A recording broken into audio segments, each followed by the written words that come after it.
And then Dana says that they're moving me to the number one contender spot, so I have the next title shot after Hughes and St. Pierre, I think. And I got a call. I think that's who it was. And then I got a call like a week and a half later, and they said that that no, it was Carl Parisian, and said that he had torn his hamstring. He said, but I don't think he'll he'll be out. So just get ready in case. I'm like, and I'm in a bar. I took this call.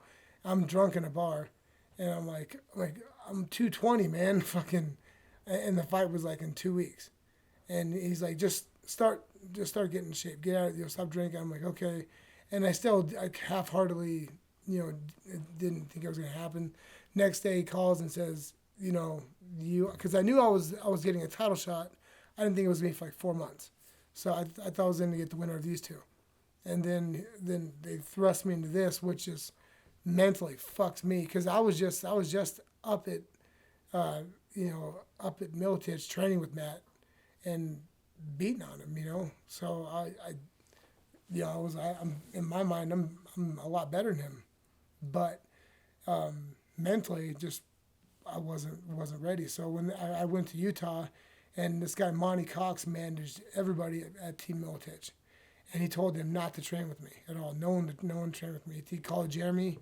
He's like, don't train with him because Matt happened to go down to Utah to train with Jeremy as well. I'm like, what the fuck, man? And then so Jeremy, being Jeremy, would train with Matt in the morning and then not tell anybody, and he would let me come in there at night and train with me. And it was a shitty thing. And then I felt alone. I had no teammates. I had this guy Billy Rush who ended up killing himself later on in life. He was a big piece of shit. You know, I tried to hit on my wife and tried to, you know, destroy my marriage. But every big fight I had, he'd be drunk, throwing up.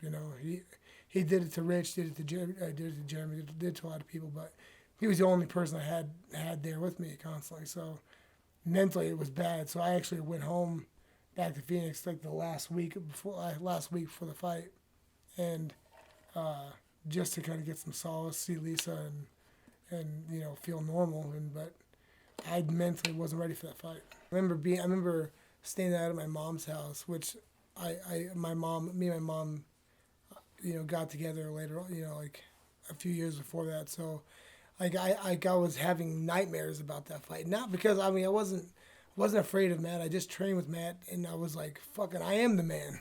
I'm like, I can beat the best in the world.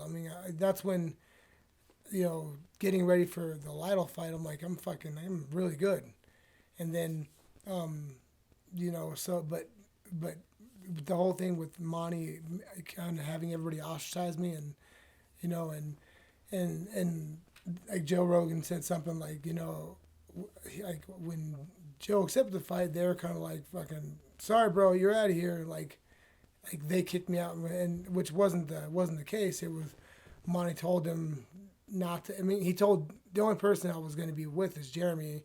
He told Jeremy, and Jeremy just trained with me at night and didn't do anything. But I've been watching Matt Hughes since I was a kid, so I was like, fuck, like it was in my mind, and Rich Franklin actually made a pick that I was going to win that fight, and because he had trained with us both, he knows how good I am, how good he is, and if he took me down, I could get right back up. If he took me down, and then I would on the feet, I would knock his head off. So I just thought for sure, I just couldn't. It's like having like I had a pit in my stomach all week. I get up there, and I, had a bad weight cut, all that stuff, but going into the fight, I remember the UFC crew, camera crew was back there because they're following me everywhere. I'm just like, I just want them to leave me alone because I wasn't like usually people when you're having a big fight you relish and stuff like that. I just wanted it to be fucking over, and I just was, they asked me, like what are you looking forward to about this? I just said I just wanted this fight to be over with, which because like I told you before, there was fights that I didn't try to win. I have never told people that because it's embarrassing. That was that was the first fight that it happened with. I fought Matt Hughes, and I mean, I didn't go out there and think of a way to hit, because I've done that too. Think of a way to get out of the fight, just because, not because I'm afraid, because, you know, the anxiety of the fight, just like I said before, if somebody would ask me to have a foot race with them outside, I would get the same feeling, and it was terrible. You know, especially when it's over, and I'm like, all this shit for nothing. It was hard to deal with. So I go out there with Matt, and I remember hit him with a good counter hook, and I'm like, okay, good. And then he takes me down, and then I'm just like, fuck, I don't want to. Yeah, I just didn't want to be there. So he ended up he ended up getting a Kimura from half guard, which doesn't. I mean, if I didn't want it to happen, I wouldn't let. I mean, he locked it up. I mean, and everybody always talks about Matt's strength. I'm stronger than he is. You know, I'm a bigger man. I was a bigger man than him, and but he grabbed something. I let him take it, let him finish it. And just because I just desperately wanted to get out of that situation. You know, I turned 21, and you know, it was a lot for me. And even when, you know, one thing I'll give to Matt is he walked in the cage, and he trained with me. He knows how good I am, but he also knew the mental issues that I had struggled with. And so he'd walk in the cage, and he would stare at you, and he made you feel like you didn't belong in there, even if you were better than him. It's what he would do, and it fucking worked, because I felt like what am I fucking doing? I'm in here with Matt Hughes at that time, you know, the most dominant welterweight of all time, and I'm like 3-1 in the UFC. What the hell am I doing?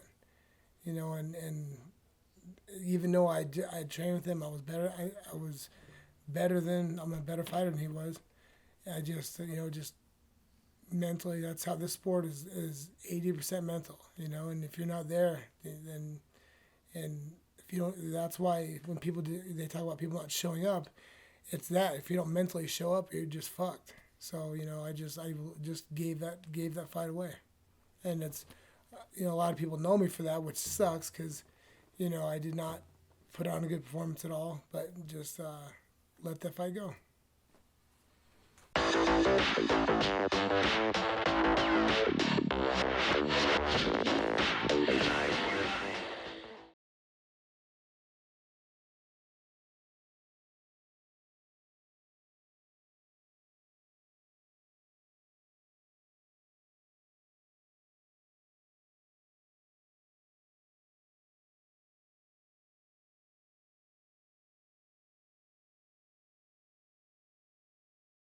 Up next, it's our main event of the evening.